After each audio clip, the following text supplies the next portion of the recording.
Hi, I'm in Buxton. I've been teaching guitar for 11 years in schools and colleges and from home. I've taught all different ages of people, from children to retired people. And this video is for anybody that's never had a go on the guitar before. And in it we'll be learning how to sit with the guitar to keep it balanced, and we'll be looking at right hand, left hand positions, finger positions. And this is the sort of thing we're going to be learning to play.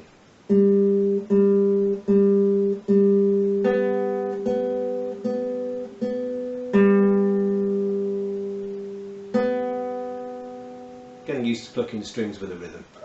We're also going to get our left hand pushing one of the strings down to get different sounds out of the same string. Okay, this is a classical guitar. It's a nylon string guitar. You could use a steel string guitar, often called a steel string acoustic guitar. You could use electric guitar. It really doesn't matter. We're going to be learning classical guitar techniques, and we're going to learn rock guitar techniques throughout the lessons, and we're going to play different styles of music. The demonstration I'm going to do next is going to be on electric guitar, and it's to a backing track, and it gives you an idea of what you're going to be able to do at the end of this lesson.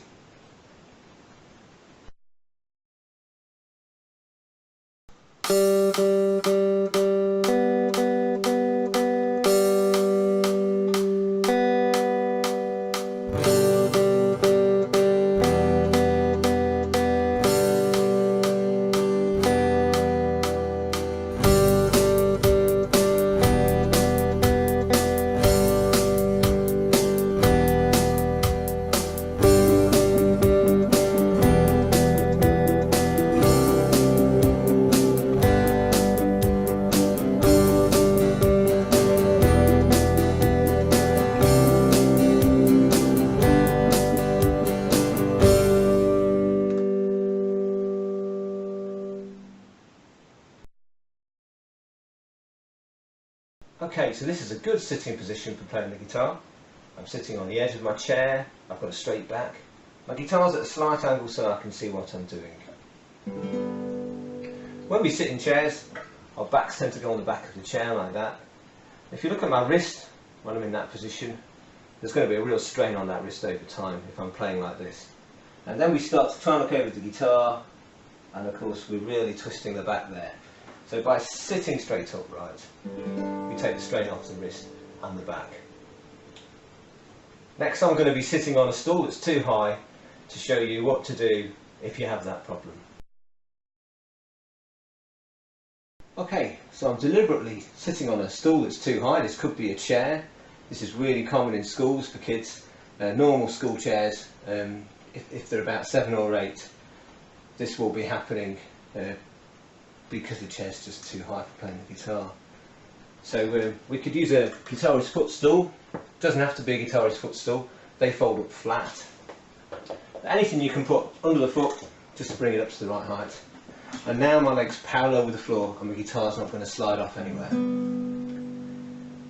It's easier if you can just get a really low chair, but it will seem that the chair is too low for the person, for their age. But you just need to check that the leg's level with the floor like that. Okay.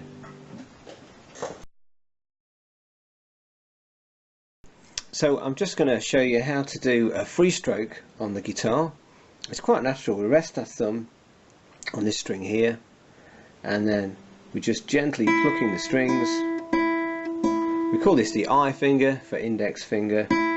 That's the E string, the B string and the G string. And in the piece we're going to learn, we're going to be working on the G string and the B string. Okay, you'll notice the angle of my wrist here.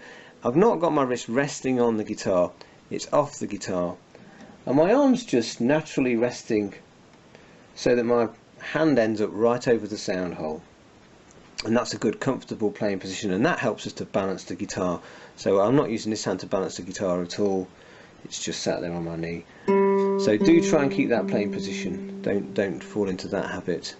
And then your fingers are out there ready for action. And that's the G and the B. And that's the free stroke.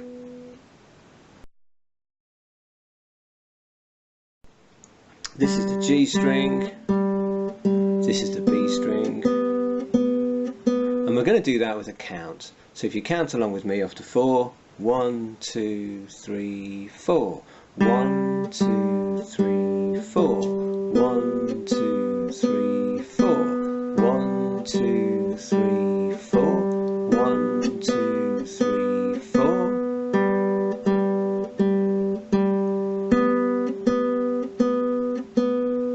Okay, now we're going to do that with a beat in the background, still counting along.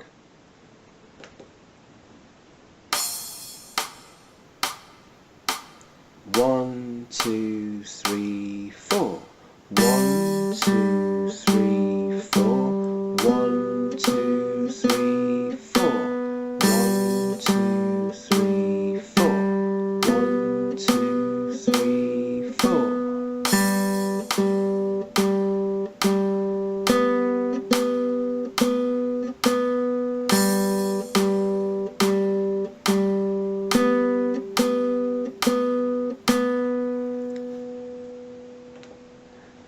Now we're going to do the same notes, but this time we're going to play 4 beat notes. So they sound like this. 1, 2, 3, 4.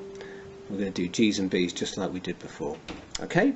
So count with me after 4. 1, 2, 3, 4.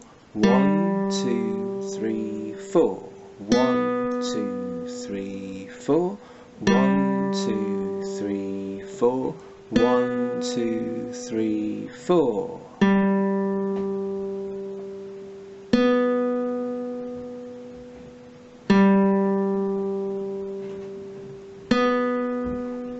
And now we're going to do that with a beat in the background.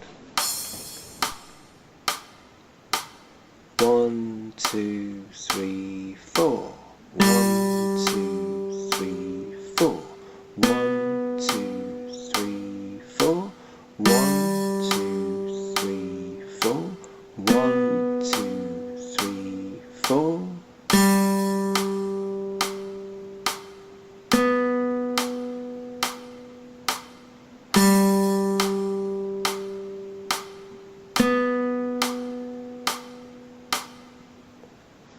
Okay, and you've probably noticed this crash of the cymbal when we play the G. When you play this later on with the backing track, that's going to really help you, because if you hear the tss of the cymbal, you know that that's where your G note should be.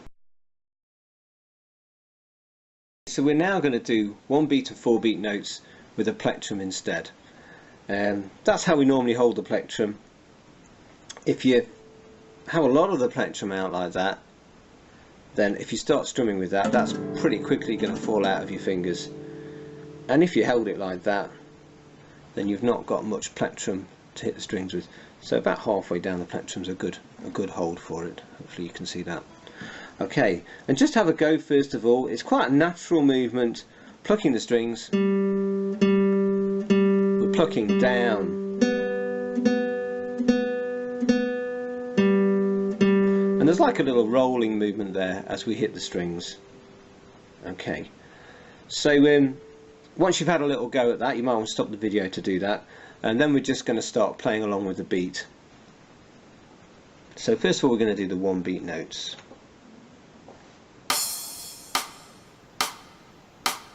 One, 2, 3, 4.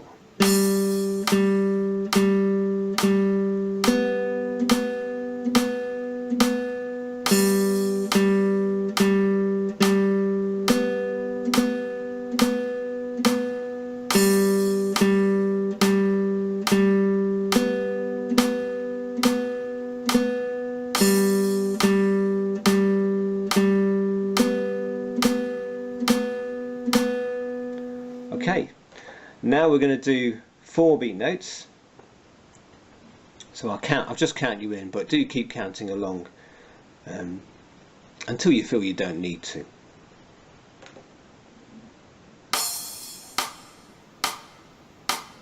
One, 2, 3, 4. 1, 2, 3, 4. 1, 2, 3, 4. 1, 2, 3, 4. 1, 2, 3, 4.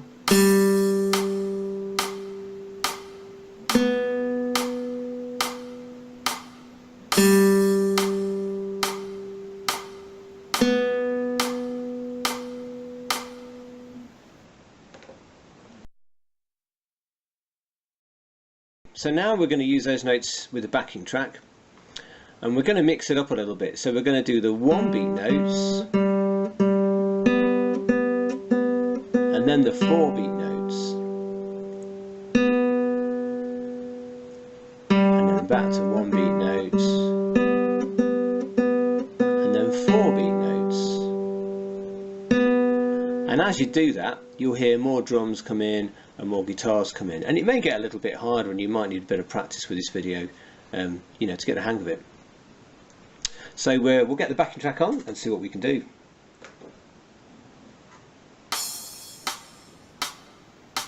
One, 2, 3, 4. 1, 2, 3, 4. 1, 2, 3, 4. 1, 2, 3, 4. 1, 2, 3, 4.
So now we're going to start pushing the strings down with our fingers, and we're going to be pushing this string here and then taking the finger off. When we push down, we get A notes. When we take the finger off, it goes back to the G note. And you'll notice when I'm pushing down, I'm pushing right near to this metal wire here. These are called the fret wires, these metal wires. I call this box 1 and box 2. So at the moment we're in box 2. I've got a nice bent finger at the moment, you can see that there. If I buckle my finger in, like that, it bends the other way. We don't want that finger position, we want that one. And the reason for this is because when we move on to playing chords, we've got to have bent fingers. Take that chord there. If I have flat or bent fingers, it's going to sound like this. Go back to bent fingers, we get a nice sound. So that's why, even when you're playing one note like this, you need to bend your finger. I've got a flat thumb on the back. I'm pushing as much from the back as I am from the front, so that's flat on the guitar, and so my hand's forward. If your hand ends up like that, obviously you flat fingers again. So lots of hand forward. And a good thing for you to practice before the next lesson is A, G, B string, back to G, A, G, B, G. And if you practice that, there's 4 beat notes, or you might get them to 2 beats with a bit of practice, then we can use those notes for another song in the next lesson. So the next lesson's going to be similar sort of thing, a lot less explanation. We're going to be straight onto the guitar, and we're going to use those notes with a backing track. So I hope you join me on lesson 2, where we're going to be using those notes. Okay.